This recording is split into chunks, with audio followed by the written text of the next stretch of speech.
I'm going to be doing a pre-trip for a school bus Type C with air brake. State of State of Iowa allows you to have a checklist and follow that along with your pre-trip. So the first thing on our checklist is air or hydraulic brake. This bus is air brake, so I'm going to do my air brake check.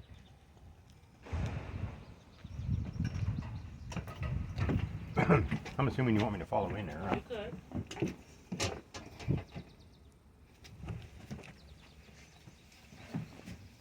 Make sure that your door is on normal. Get in the driver's seat, seat belt on.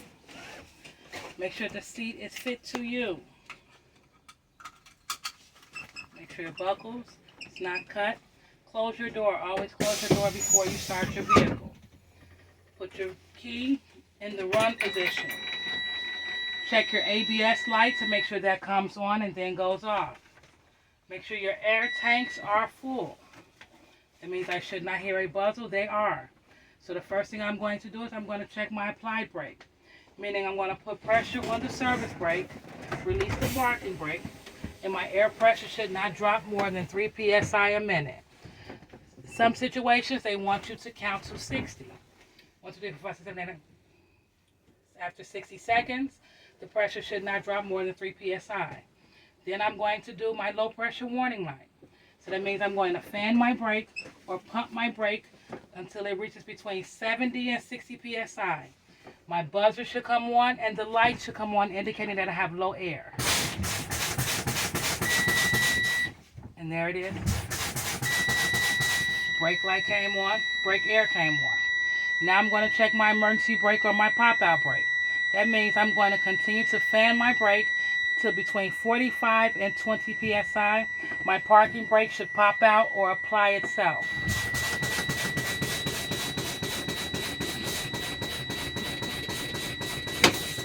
There it is.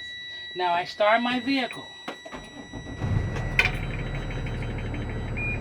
The governor should kick in between 90 and 100 psi, and it should kick out between 120 and 145 psi. It should take my brakes no longer than 45 seconds to build up. That's just a test that we just did. Shows that there are no leaks. I did not lose more psi than I needed to lose. My low pressure warning light came on when it should have came on. My emergency popped out to indicate that I had no air in my tanks to stop the vehicle. So again, because it kicked out between 70 and 60, my low pressure warning should cut out, meaning go off between 70 and 60. You'll see it say low air, then you get the light that says brake air.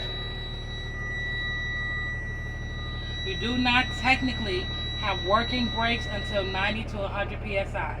So even though my low pressure warning light went off, that does not mean I have working brakes. I always wait until my governor kick out, which is between 120 and 145 psi, before I try to move my vehicle. And that's step 1 on your air brake or your hydraulic check. Next is going to say parking and trailer brake check. So we're going to do the parking brake, but I will not do that until my governor kicks out, which is again between 120 and 145 psi.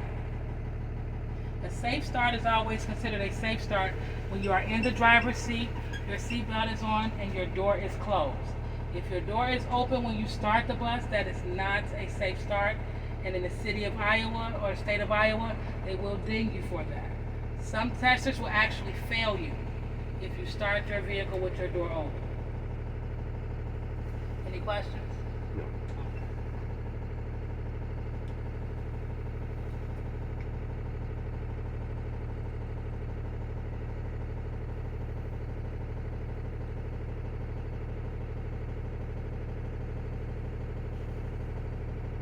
I'm looking at both my primary and my secondary tank. They should go together. They should move together. My primary tank is the biggest tank that controls your rear brakes because your rear brakes have to stop 2 tires. Secondary tank, there's my kick out. Secondary tank is your front brakes because it's only 1 tire.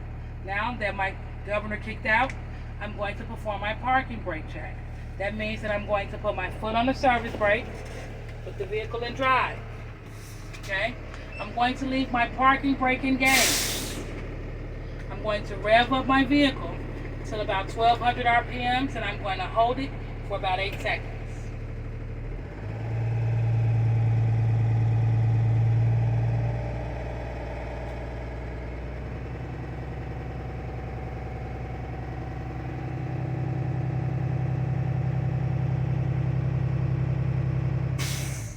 My vehicle did not move, which means my parking brake works. But I'm also going to do it in reverse. City of Waterloo requires you to do it in forward, in drive, and in reverse. Same thing. Parking brake is still engaged. Rev the engine up to 1200 RPM for about 8 seconds.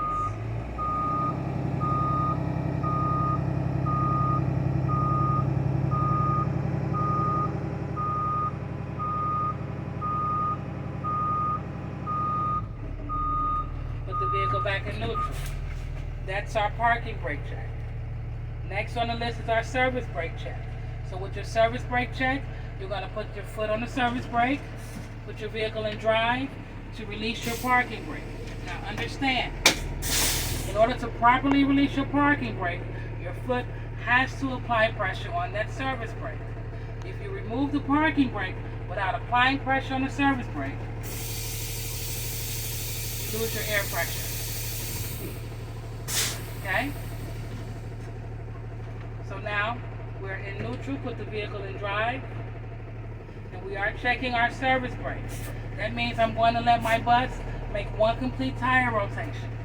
No more than 5 miles an hour, then I'm going to apply pressure on the service brake. You may want to hold on.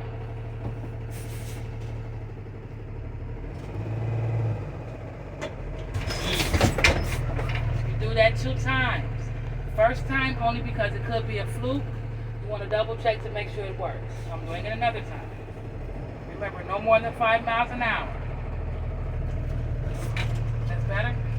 Yeah. Okay, so that's a service brake check. But again, in the city of Waterloo, you have to do it in reverse as well. So we're going to put it in reverse.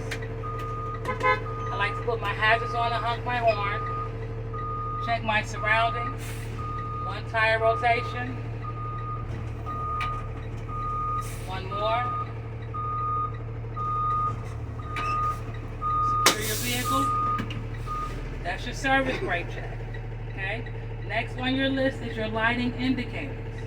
Now, what that is saying, I am not going to look out my windshield for my lights. I'm checking simply my dash, my panel, because those are my indicators, not the actual lights. So I'm going to check my left tire signal. I see that clicks. My right tire signal. My hazards. My headlights. When my headlights are on, my dash will dim. I just turned them off. The dash got brighter. Now I'm turning them back on. The dash is going to dim. Okay? My student lights. In order to check my student lights, I have to put my ambers on. When I put my ambers on, this thing here is going to light up. Okay? That's my indicator. When I open the door, my reds kick in and that lights up.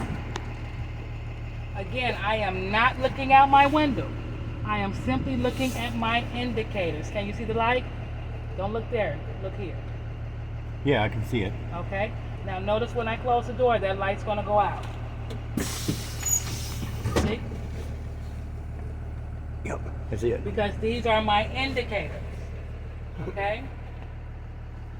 Next we have our emergency equipment. Emergency equipment.